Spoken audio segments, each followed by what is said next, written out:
Hi guys, आइए खाने दाल ढोकली। कहिए आप लोग कैसे हैं? अच्छे हैं ना? बुआ खा के देखो ना, हम तो दाल ढोकली नहीं खाना चाहते थे पर अच्छा बना। देखो खा के बुआ, एकदम टेस्टी बना, अच्छा लगा। किचन में बोले थे हमको पसंद है, खाने में एकदम बढ़िया बना। कैसा बना? हाँ बढ़िया।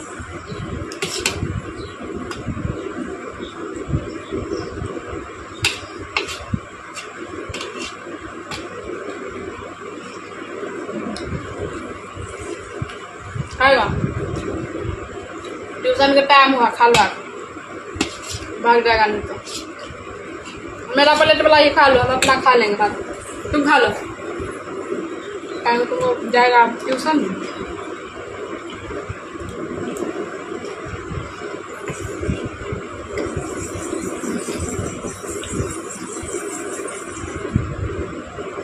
उनको नहीं पता था कितना अच्छा लगेगा,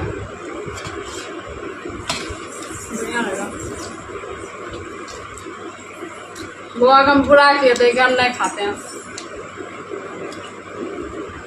पर बढ़िया बना।